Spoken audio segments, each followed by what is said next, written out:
오늘 시편은요, 특별히 답관체라는 형식을 가지고 있습니다. 그래서 가나다 순으로 성경이 기록되어 있는데, 특별히 37편은 한 가지 주제를 가지고 나오기 때문에 구절이 따로 나와 있지 않습니다. 구절이 따로 나와 있는 것이 아니라 크게 부정형과 긍정형의 표현을 쓰고 있습니다. 그렇기 때문에 오늘 본문은요, 부정형의 내용들을 우리가 오늘 먼저 살펴보고 내일은 긍정형의 명령들을 살펴보면서 오늘 말씀을 우리가 나누기 원하는데, 이것은 바로 현실을 살아가는 우리들에게 필요한 것입니다. 무엇을 하지 말아야 되고 무엇을 하며 살아가야 되는지를 다윗은 오늘 시편을 통하여서 이야기하고 있는 것입니다. 우리가 현실을 살아가는 우리 그리스도인들이 무엇을 하지 말고 또 무엇을 우리가 행하며 살아가야 되는지를 우리가 말씀을 통해 우리가 살펴보고 나누고자 합니다. 먼저는 부정형의 명령과 이유를 이야기하고 있습니다. 악인이 어떤 자고 하나님이 어떤 자고 또 하나님을 아는 자들이 어떠한 자인가. 현실을 살아갈 때 특별히 우리가 살아가고 있는 세상은 여러 가지 정직하게 살려고 하는 사람들, 말씀대로 살아가는 자들에게는 유혹과 시험이 많이 있다는 것입니다. 그러면서 그 악인들의 그 잘됨과 형통을 가지고 전혀 불평하고 시기하지 말고 분노하지 말라고 이야기하고 있는 것입니다. 그러니까 하나의 명령에 여러 가지 반응을 표현하고 있는데 불평과 시기와 분노라는 것이죠. 그런 것들이 우리가 살아가는 세상에 어떻게 불평하게 되고 시기가 일어나고 분노가 일어가는지를 이제 시편 37편은 이제 이야기하고 있는데, 첫 번째는요, 악인들의 악행 때문에 그렇다는 것입니다. 12절 말씀 보니까요, 악인이 의인 치기를 꾀하고 그를 향하여 이를 가느도다. 악인들은 정직하게 살아가는 자들이 못마땅한 것입니다. 그래서 어떻게든 계략을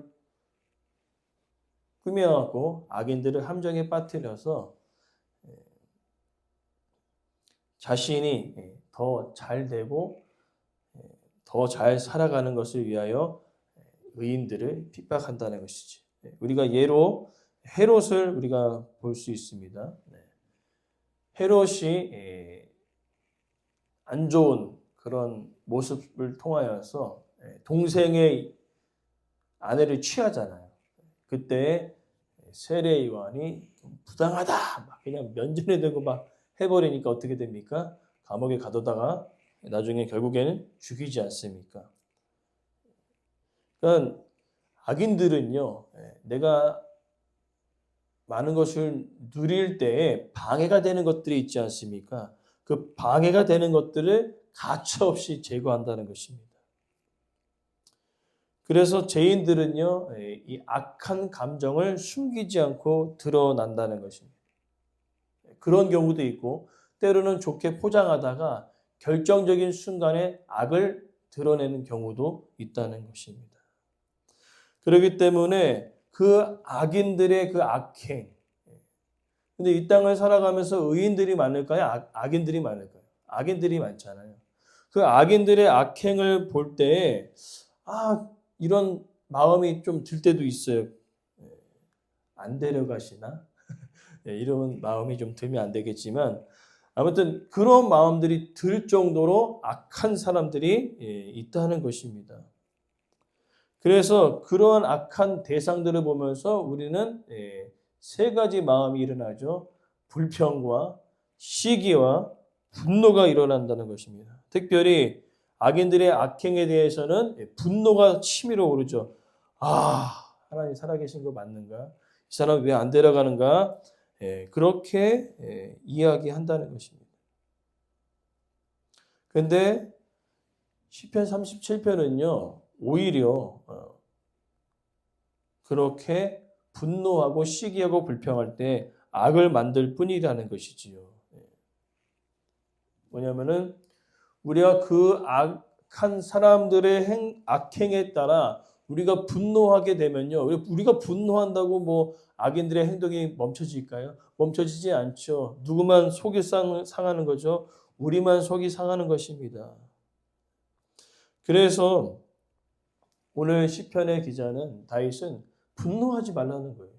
분노해봤자 그들은 여전히 악을 행하는 자들이기 때문에 오히려 분노하는 그 감정 때문에 우리가 어떻게 해요? 하나님에 대해서 결국에는 그 분노의 감정이 하나님에게로 향한다는 것입니다. 하나님, 왜 악한 사람들이 이렇게 떵떵거리면서 잘 살고 있습니까? 그러면서 그 원망을 하나님께로 가져가기 때문에 다윗은 분노하지 말라고 이야기하고 있는 것입니다. 근데 두 번째로 살펴볼 내용은요. 더 환장하는 내용입니다. 왜냐하면 악인들이 잘 되는 거예요. 악인들이 형통한 것입니다. 그럴 때문에 우리가 시험거리가 되는 것이죠. 7절 말씀 보니까요. 자기 길이 형통하며 악한 꾀를 이루는 자. 또 16절에 보니까요. 악인이 풍부한다는 거죠. 의인은 소유가 적은데 악인은 또 풍부하다고 이야기합니다. 또 35절에 보니까요. 악인은 큰 세력을 이루었습니다. 그리고 땅에 서 있는 나무인데 입이 무성할 정도로 잘 됩니다. 이런 악인들의 형통에 따라서 느끼는 감정 중에 가장 큰 감정 뭘까요?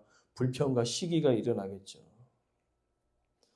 그러니까 우리가 보면은 이제 나무마다 우리 집사님 이제 뭐 꽃도 심고 막 하시는데 이 토양마다 토양에 적합한 꽃이 있고 나무가 있지 않습니까? 그죠?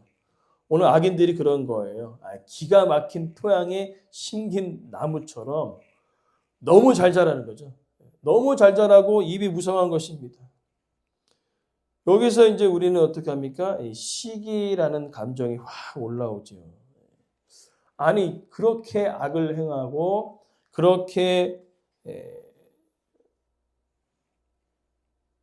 사람마다 좀 안 됐으면 좋겠는데 그 사람들은 되는 것마다 잘 되는 거죠. 그때 우리가 느끼는 것은 시기의 마음이 올라온다는 것입니다.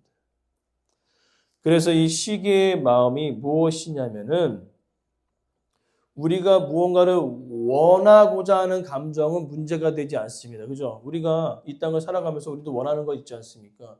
그 원하는 것을 내가 가지려고 하는 그 욕망들은 다 우리 가운데 있습니다. 근데 문제는 뭐냐면은 그것이 타인에게로 향할 때가 문제가 되는 거죠. 그러니까 타인이 잘 되고 있는데 내가 그 사람보다 그것을 누리기에 합당하다는 거죠.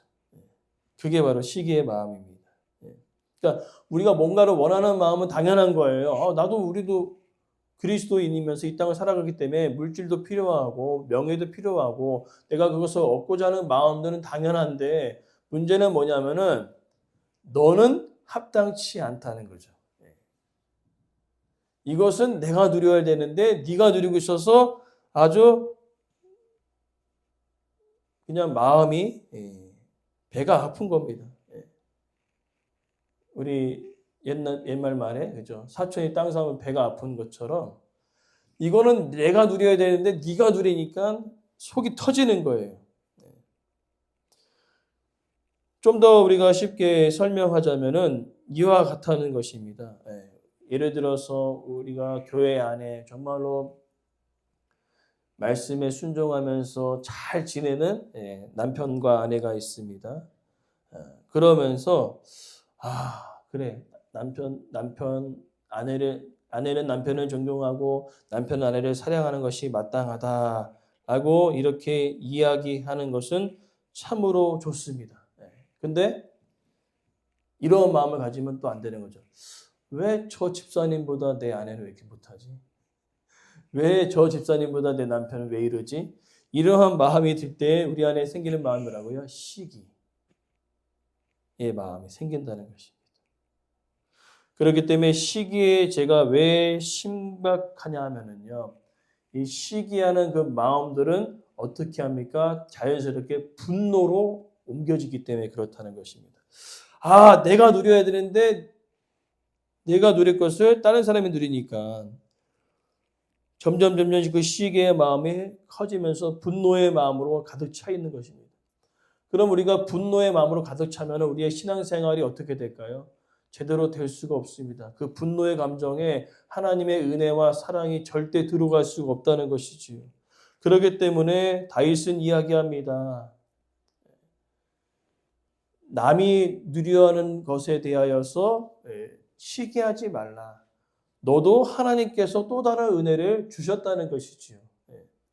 그러니까 남이 가지고 있는 것 가지고 시기하고 분노할 것이 아니라 하나님께서 너에게 주신 그 은혜를 기억하고 감사하라는 것입니다.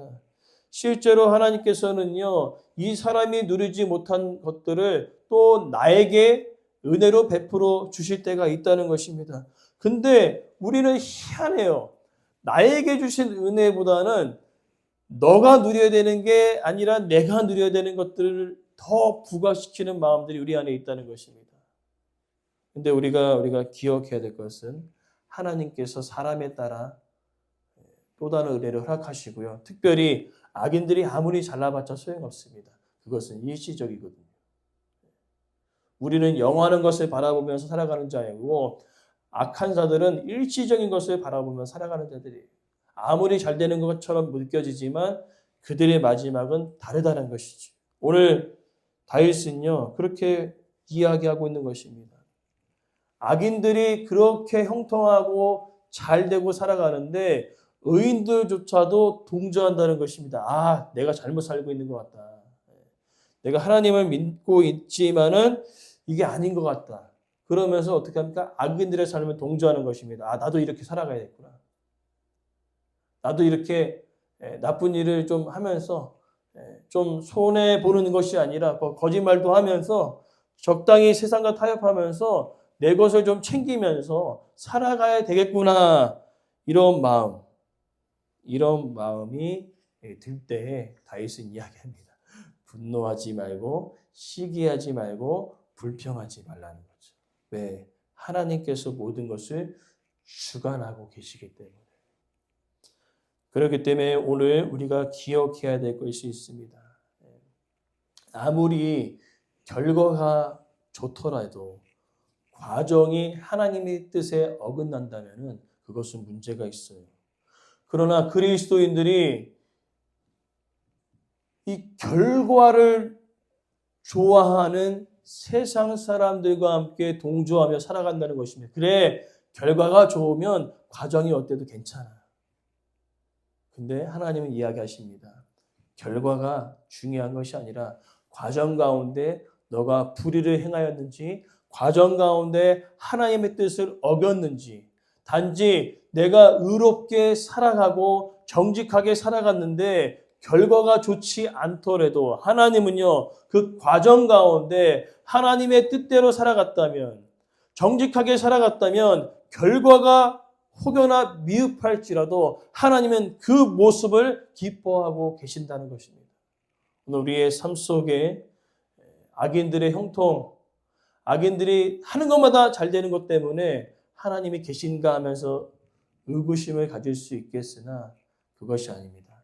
하나님은 여전히 이 땅을 다스리고 계시는 주관자이십니다.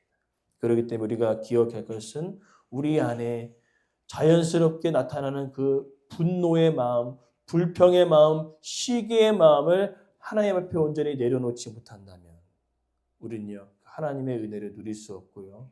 하나님께서 주시는 그 사람에게 없는 나에게 주신 그 은혜를 생각하지 못하고 불평과 시기와 분노로 끝나게 될 것입니다. 그리고 결론은 똑같이 결과가 좋으면 되지라고 이야기하면서 세상과 동조하며 살아가게 될 것이라는 것이죠. 그러나 소망하는 것은 우리는 그렇게 세상과 동조하며 살아가는 것이 아니라 결과가 혹 미흡할지라도 과정 가운데 하나님의 뜻 안에 살고 있다면은 하나님의 말씀대로 정직하게 살고 있다면 하나님께서 그 삶을 인정하시고 그 삶을 기뻐하실 줄 믿습니다. 왜냐? 우리는 하나님의 자녀이기 때문입니다.